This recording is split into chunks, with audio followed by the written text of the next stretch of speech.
Rediscover God's Word, verse by verse, chapter by chapter. This is Real Bible Study with teacher Tom Bradford. Welcome to Torah class. The last time we were together, we had an introduction to Obadiah, smallest book in the Old Testament. Now it's one chapter, 21 verse prophecy might seem to be insignificant in the face of a massive book of prophecy like Ezekiel or Jeremiah or Isaiah with its 66 chapters and scores of thousands of words. Now I hope to show you that the minor prophet, Obadiah, has much value and brings needed information about just what's over the horizon in world history.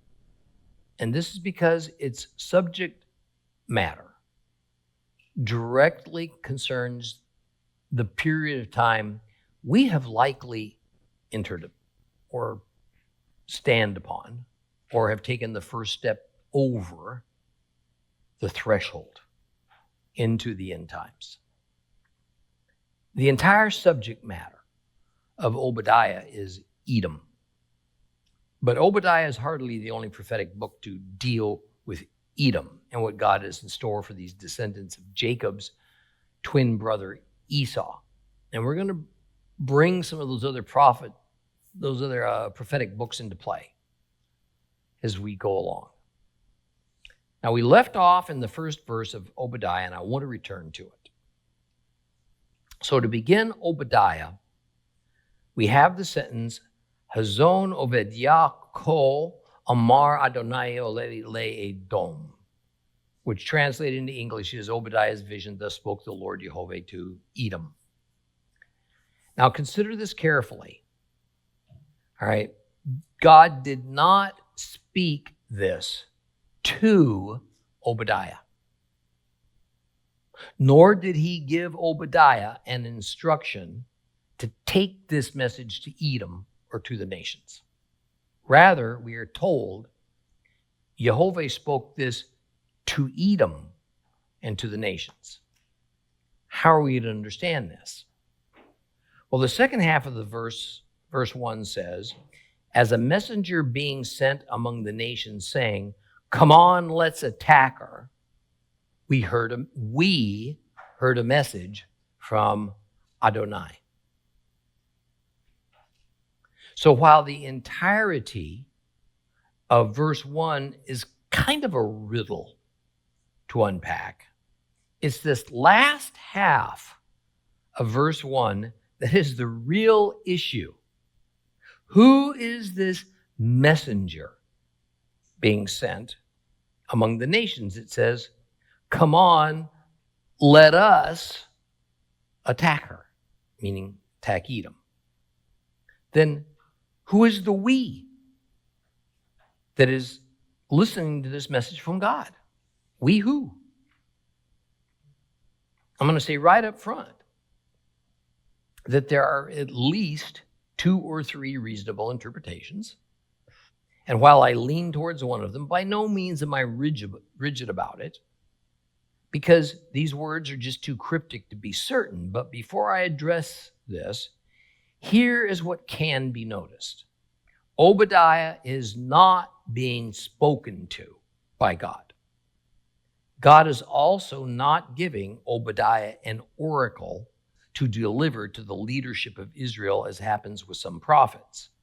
Rather, Obadiah is given a vision that clearly is meant for him to write down for posterity.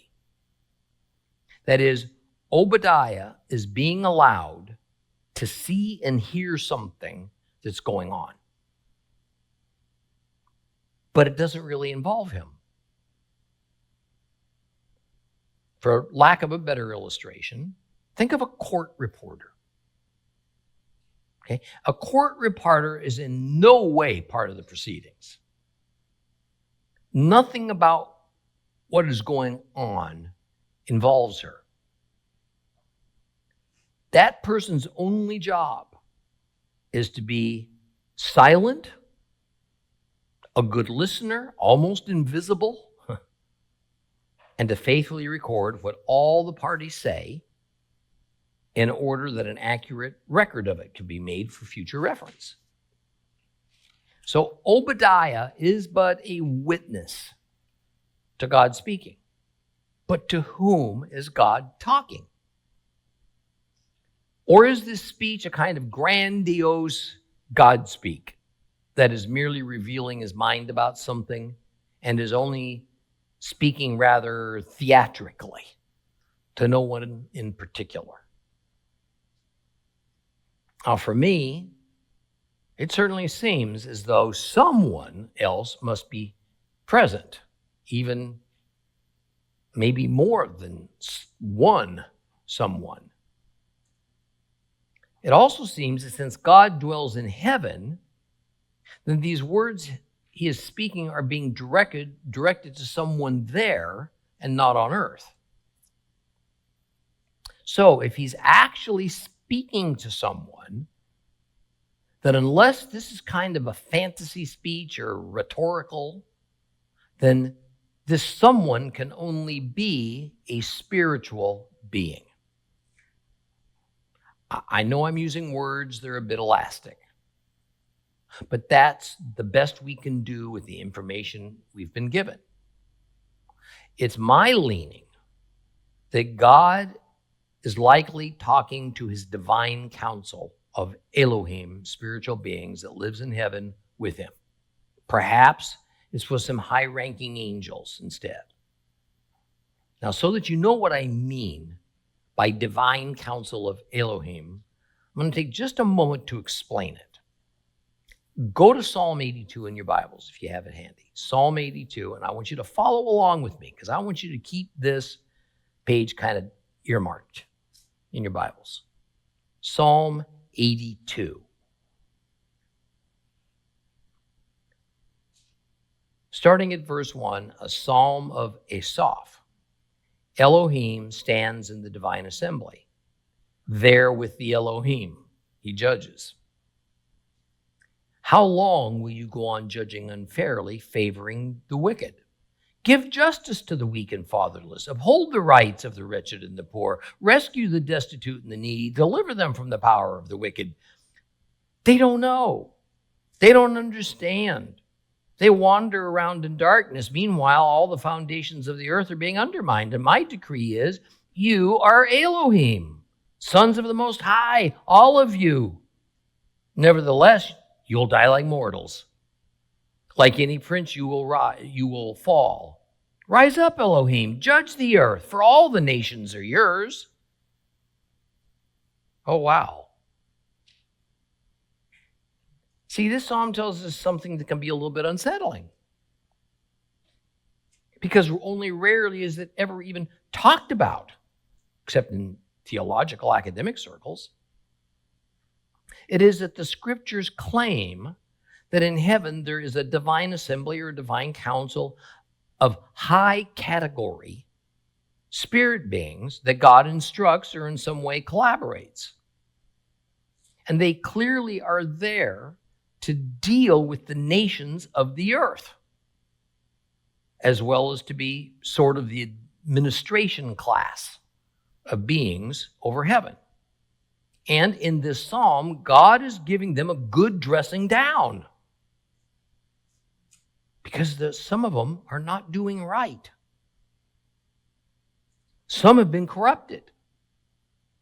And they are going to pay the price for their evil, for willfully defying God's will by dying like mortals instead of living eternally. Now let's take this another step. In Genesis, we get this strange verse.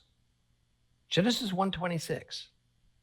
Then God said, let us make humankind in our image, in the likeness of ourselves, and let them rule over the fish in the sea, the birds in the air, the animals all over the earth, every crawling creature that crawls on the earth. Now, I call it strange, because clearly God's talking to somebody about making humankind. Now, the church has for centuries claimed that this is God speaking to the Trinity. That is, one attribute or person of God talking to another attribute or person of God. But this is an idea that's nowhere present in the Old Testament. In other words, the accepted tradition in Christianity is God is essentially talking to his plural self. Now, I challenge this notion because nowhere else in the Bible do we have a conversation between God and another self in heaven. Rather, a much better alternative is that he was speaking to his divine council of Elohim in heaven, which we are told exists there. So back to Obadiah verse 1. I think the we that we find here is the same as the us in Genesis 1:26. And why would we expect otherwise? It is God again speaking to his divine council, and this time he's telling them what he wants done to Edom and the nations, and why. I mean, think of it this way. Who is going to tell the governmental leaders of the many individual nations of the earth to come, let's attack Edom? Obadiah? Certainly not. I mean, Obadiah won't be living in the end times. Besides, he isn't being asked to do that because he isn't even part of the conversation that's going on in heaven. Not only that, it's hard to picture a couple of hundred humans and the leadership of the world's nations all spontaneously, each of their own accord, having this same idea, adopting the same mindset at the same time. Rather, the only way this can happen is with an outside spiritual influence. And since we're told in the Bible that there is a divine being assigned to each nation, and how exactly a divine being deals with his assigned nation, I don't know. And with a very good example of this, by the way, recorded for us in Daniel, then it is logical that what we are reading about in verse 1, according to what Obadiah is hearing and recording, are those divine beings of the divine council being assigned the duty to foment the world leaders to act in concert to attack Edom, but not until a certain time or times in history arrives. Let's move on. To preface what comes next, let's put some things in perspective. Esau, the founder of the nation of Edom, and Edom itself, were at first not spoken of in the Bible as inherently negative or wicked.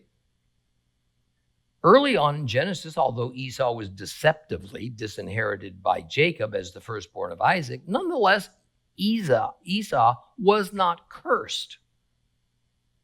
And while it's true that the land Esau was destined to settle in was largely arid, located mostly south of the Dead Sea, both to the east and west sides of it, there was wealth to be had in it, copper at first, and it had sufficient arable land and water and grazing areas for Esau and his descendants to grow and to prosper.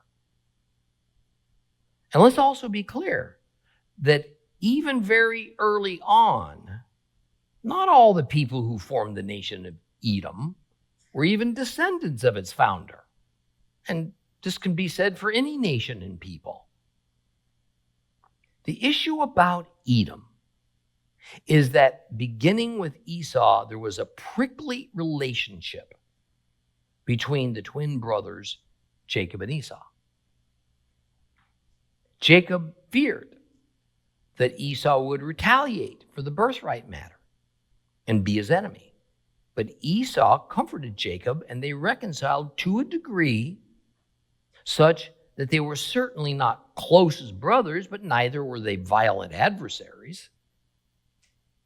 However, as time went on,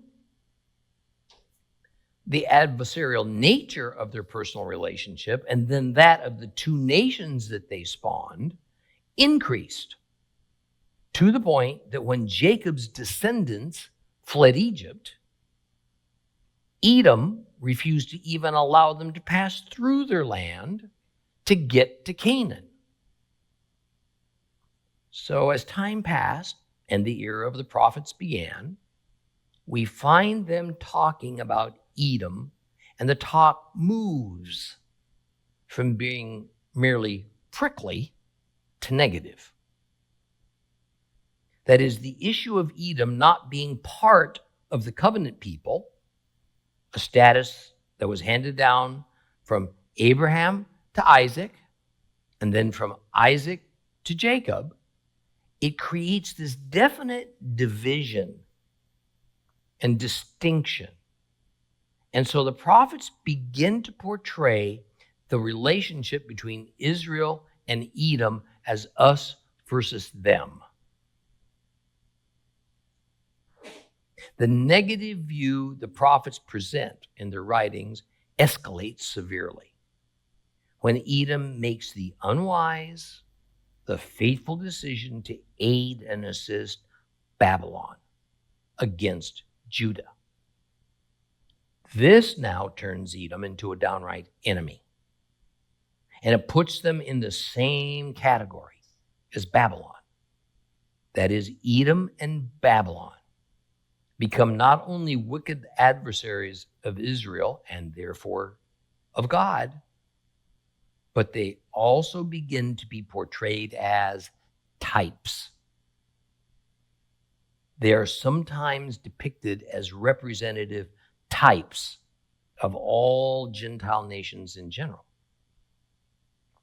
Therefore, because of what Edom did in helping Babylon against Judah, Edom has written its own epitaph of doom and destruction. And in Obadiah and in other prophets such as Jeremiah, this issue of the Edom-Babylon connection is used as the rationale for God's wrath being unleashed upon Edom. Then the issue becomes, when will this wrath come upon Edom? And as far as is typical of prophecy, often the prophetic action happens, then it happens again, far later into the future. And in a bit of a spoiler, I'll tell you now that what we read in Obadiah is ultimately about the end times. And when we get to it, I'll tell you why we can know this. So in verse 2, we have God pronounce his judgment of doom over Edom. I am making you the least of all nations. You will be beneath contempt.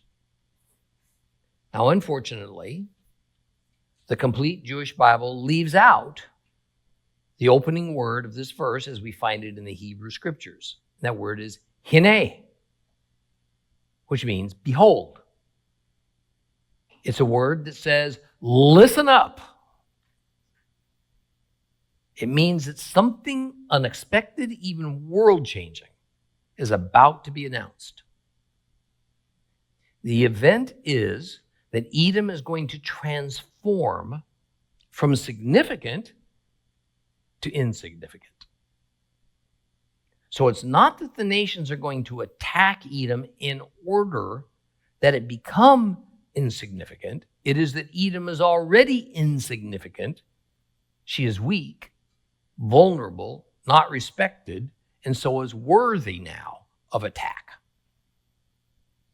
In fact, the final words of verse 2 say that God will make Edom beneath contempt, or perhaps maybe despised among the nations. Now, how exactly Edom becomes this pariah to the world is not explained. we must always be careful to realize that geopolitics and tangible events in the real world will be what leads to everything predicted in the Bible. It will all bring it all into being. We don't know what these will be, but the approximate when of it, we can know. It is going to be near or at the end times. And we're going to get a better idea of this a little bit later in Obadiah. Just keep one thing in mind as you keep one eye on the world around you today. Biblical Edom is modern day Jordan. And already, Jordan has descended into a poor and weak nation without much hope of regaining their lost luster. A nation that is not currently highly regarded among the nations of the world. Not despised just yet, but certainly not among the nations with any actual influence. We'll talk about Jordan again in a few minutes. Well, what happened to Edom that opened the door to their downfall? Verse 3 says something proverbial. Your proud heart has deceived you. You whose homes are caves in the cliffs, who live on the heights, and you say to yourselves, who can bring me down to the ground? Pride. Pride. The Proverbs are full of warnings about the eventual result of pride, with one of the outcomes as becoming self-deceived. That is, one attaches more importance to oneself and has a higher estimation of oneself than merited. And biblically, it means that rather than giving God the glory for the blessings and abundance he has given to you, you give that glory to yourself. This is deception. And I want to pause just a moment to remind you of something I've taught on before. A proud heart means a proud mind. The Hebrew word is lev. And indeed, it does properly translate as heart. However, in the ancient world, no culture knew of the functions of the brain. Rather, what we today know takes place in the brain, they thought took place in the heart muscle. They thought that intellectual ability and reason and discernment and memory, the human will, and more took place in the heart. The Greeks thought that as well. And as societies and knowledge have evolved, despite us knowing better, we still tend to ascribe emotions, especially love, as a function of the heart. And this has led to the typical Christian view that love is an emotion that lives in the heart. Or it is to our heart that the Holy Spirit speaks. And so when the Bible speaks of the heart, it's speaking of where love resides and divine spiritual guidance and instruction occur. One of the better things a Bible student can do is simply cross out the word heart whenever we encounter it in our Bibles and insert in its place the word mind. So Edom will develop a proud mind, an overestimation of itself, which is a false reality that will lead to their sudden downfall. Now, the second half of verse 3 is full of all kinds of hidden implications. It shows up when we approach it using the Hebrew study technique called remez, which means looking beneath the plain meaning of the words. That is, it's something hinted at, or there are some vague connections that we would do well to notice. When one goes to the Dead Sea and looks to the east, we see mountains. Now, these mountains are full of cliffs and caves and crags. And so many people living in Edom lived in these places on the mountains where they were more protected. And it gave them a vantage point where they could see an enemy approaching from far off. And because they feel so protected, they think, we who live on the heights, and say to ourselves, who can bring us down to the ground? Now, the Hebrew word for heights, or probably better, lofty, is ma'on. And this word indeed can mean the heights of mountains. But this is also used biblically to refer to the cosmic heights, the place where God lives, the place where the angels roam. Therefore, it is also where the divine council resides and administrates the whole of heaven. There is a connection we need to see. And so very often in the Bible, such connections are subtle because a specific Hebrew phrase or word is used in one place, but only rarely anywhere else. So when we see that rare word or phrase appear, there is some likelihood of an earlier connection. Now, Edom is depicted as proud of heart and therefore wicked. So are a certain members of the divine council depicted as proud of heart and therefore wicked. Is there someone in the divine council that the Bible tells us is judged by God for their pride? Anybody think of who that might be? And then in verse 3 of Obadiah, we see a rhetorical Edom say that since they are dwelling on high, who can bring them down to the ground? The word is eretz, which means earth. Listen to Isaiah 14, 13 through 20, and then think about what we just read in Edom about Edom in Obadiah. It says, you thought to yourself, I will scale the heavens. I will raise my throne above God's stars. I will sit on the Mount of Assembly far away in the north. I will rise past the tops of the clouds. I'll make myself like the Most High.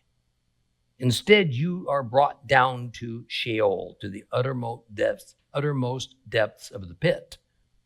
Those who see you will stare at you, reflecting on what has become of you. Is this the man who shook the earth, who made kingdoms tremble, who made the world a desert, who destroyed its cities, who would not set his prisoners free? All of the kings of the nations, all of them lie in glory, each in his tomb. But you are discarded, unburied, like a loathed branch, clothed like the slain who were pierced by the sword. They fall to the stones inside a pit, like a corpse, to be trampled underfoot. You will not be joined with those kings in the grave, because you destroyed your own land. You have brought death to your own people. The descendants of evildoers will be utterly forgotten. I mean, can you hear the same sort of thought pattern in Isaiah as we find in Obadiah? Often this Isaiah passage is said to be speaking about when Lucifer rebelled in the heights of heaven and as a consequence was cast to the earth, to the ground, to the eretz. It probably makes more sense, although we can't be certain of it, if this is not Lucifer, it's not Satan, but rather it's a member or members of the divine council. Since the scriptures say that God regarded some of them as having become wicked and corrupt, back in Psalm 82. In fact, this view that it was Satan that is being described in Isaiah didn't even come until much later in history. Now, the Jewish Encyclopedia states that the myth concerning the morning star was transferred to Satan by the 1st century BC, citing in support of this view ancient documents named the Life of Adam and Eve and the Book of Enoch, whereas Sataniel is described as having been one of the archangels. And because he contrived to make his throne higher than the clouds over the earth and resemble my power on high, Sataniel, Satan, was hurled down, with his angels, and since then he's been flying in the air continually above the abyss, according to Jewish thought. The passage in Isaiah was used to prophesy the fate of the king of Babylon, who is also described as aiming to rival God. Either way, the point is, the vocabulary and tone used in Obadiah reminds the mindful reader of Isaiah 14. And it certainly would have reminded the Hebrews alive in the Old Testament era. So we see Edom and this divine but wicked spiritual being in heaven from Isaiah as but two peas in the same pod. As my grandmother used to say, that is, there is a direct and unmistakable likeness in their character, their nature, their desires, and so in their fates. This is further proof of the concept I call the reality of duality, that makes a direct link between what goes on in heaven with what happens on earth in a kind of mirrored reaction. God dealt with a rebellion in his heavenly family. That's what we read about, Psalm 82. So he will have no hesitation in dealing with rebellion in his earthly non-covenant family, Isaac's offspring, Esau. Thus, God responds to Edom's arrogance in verse 4. If you make your nest as high as an eagle's, even if you place it among the stars, I'll bring you down from there. So, says Jehovah, it doesn't matter how high up in those mountains you build your villages and your defenses. You certainly can't build them up at the dizzying heights that eagles do.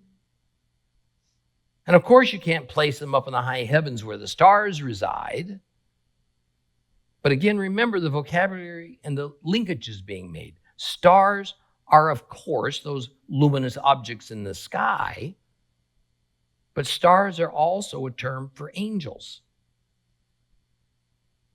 There was still a belief floating in the background that those thousands of lights up in the night sky were angels.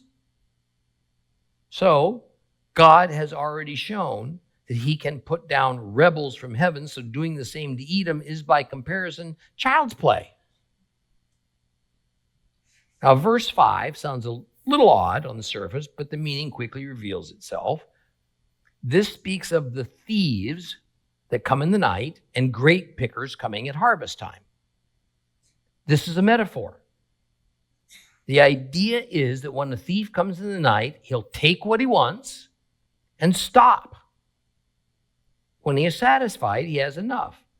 Normally, a grape picker will not pluck every grape at harvest time, but will intentionally leave some clusters.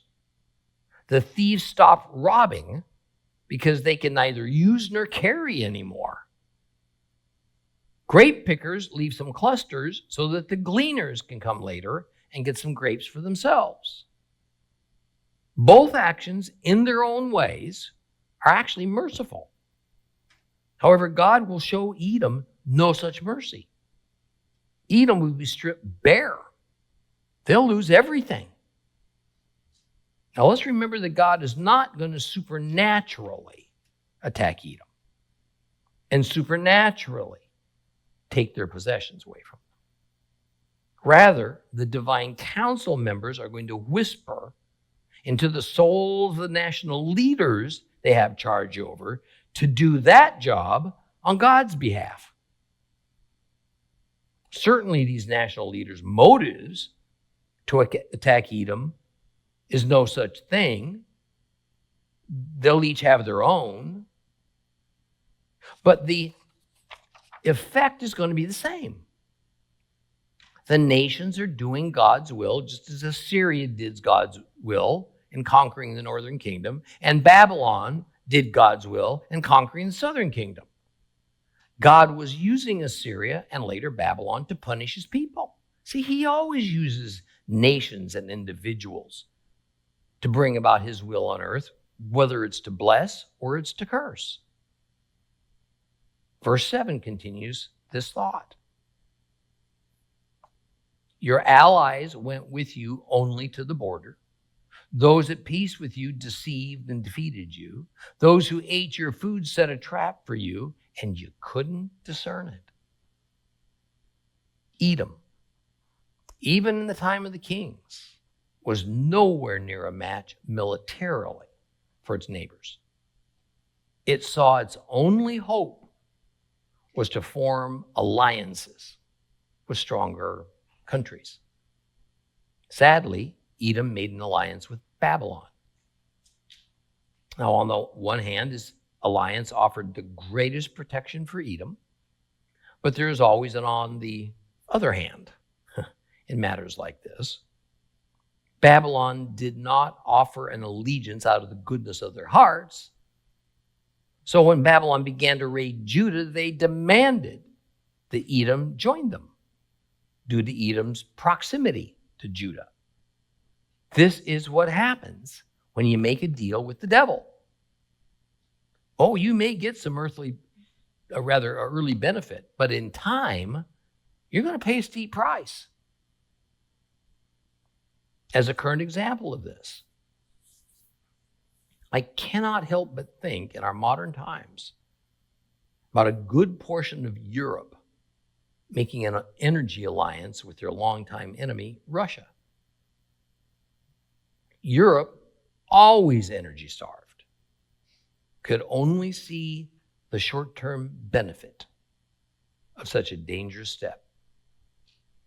And their politicians deceived themselves and their citizens into thinking that Russia would become more docile and agreeable over time, and with this energy alliance that they saw as beneficial to all parties.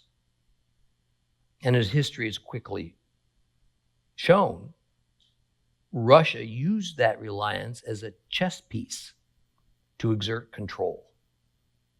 They attacked Ukraine, set off a war that dragged Europe into a lose-lose situation. Russia's calculus was that Europe would cave in and look the other way so that they wouldn't lose their primary energy source.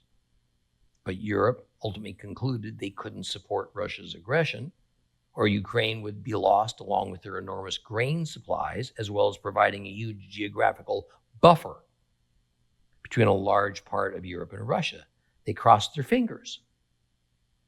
They hoped that if they supported Ukraine only with money and supplies, then Russia wouldn't cut off that energy supply that Europe had formed all of their energy policy around, and were now captive to it. Because Russia, too, was enjoying the benefit of the enormous income that selling that energy produced for them. So now caught in a catch-22, Europe had to support Ukraine, but Russia responded angrily by cutting off their oil and gas exports to Europe. This did and continues to do the greatest harm to Europe's economy because the price of energy went way up, even further than it had ever been before, and it was already sky high compared to the USA and other parts of the world. Edom found itself in the same impossible position after forming their alliance with Babylon. Now, they were no doubt reluctant to join Babylon in fighting Judah, but what choice did they have now? If they reneged on that alliance, Babylon would surely have turned their fury towards them, and Edom would have become merely a vassal state. It seems that in the near future, this is again going to happen to Edom, to Jordan, that is modern day Edom. Those who they trusted, probably fought alongside, are now going to see them as easy pickings. They'll turn on them and decimate them. I have no idea how that might happen, except for one thing. And I admit this is only based on conditions that as exist today, not knowing how they might change over time. My speculation is this. Jordan is host to thousands and thousands of Palestinians who moved there decades ago, many of whom still live in camps, some of them since the 1960s. These folks who were living in Israel side by side with the Jews left at the behest of the Arab League, Jordan included, when they declared they were going to use their combined militaries to attack Israel and wipe them off the map. The League wanted the Israeli Arabs to be safe, so they enticed them to leave by promising them that the war would be short, and once over, they could return to their homes in Israel or to any formerly Jewish home they liked. At that time, Jordan's territory extended to well past the Jordan River to the west. Many of the Arab evacuees went to this part of Jordan. Many others relocated on the east side of the river in Jordan proper. The long and the short of it is, the Arab League lost their war with Israel, and Jordan wound up with hundreds of thousands of refugees on their hands. Further, Jordan lost its territory on the west side of the river to Israel, a place now famously known as the West Bank. And in a relatively short time, an Islamic faction called the PLO, led by the infamous terrorist Yasser Arafat, took over the West Bank refugee camp as a gangster takes over a neighborhood. But when Arafat was forced out of the West Bank, he naturally went to the remaining part of Jordan to the east, and he tried to take over the giant encampments there. He fomented trouble, and then along with thousands of those people, now called Palestinians, tried in 1970 to overthrow Jordan's government in a bloodbath that became known as Black September. He lost. He was arrested. He was expelled back to the West Bank, where he harassed Israel. Jordan is now a poorer nation, their military adventurism having cost them dearly. And within their ancient Edomite territorial heritage, they have few natural resources. The Palestinians living in Jordan are mostly poverty-stricken, and the Jordanians really don't want them there, but no one else will take them in. There are far too jobs in Jordan for the native Jordanians, and Jordan has to provide much support and free services to these thousands of Palestinians who live permanently as a people without a country.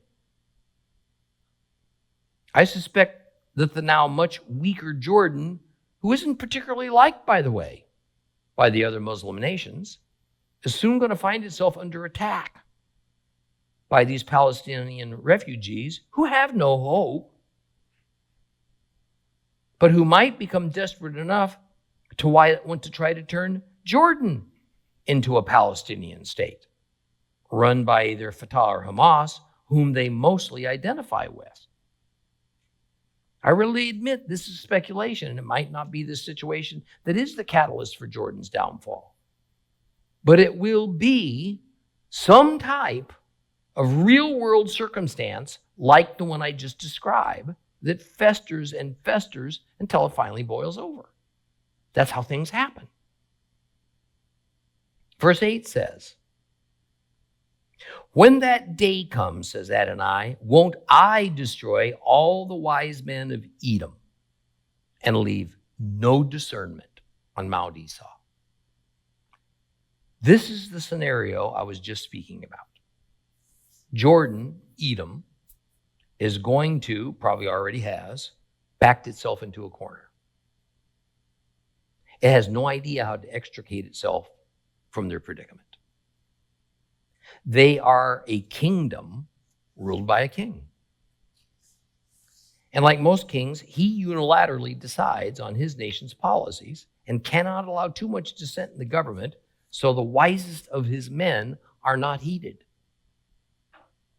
So Jordan is not well regarded. by either the west or the east.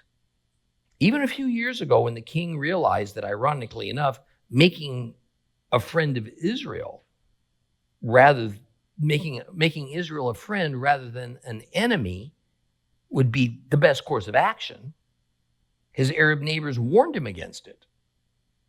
And it also set off a number of Palestinian terrorist actions in his own nation. So he had to abandon that strategy.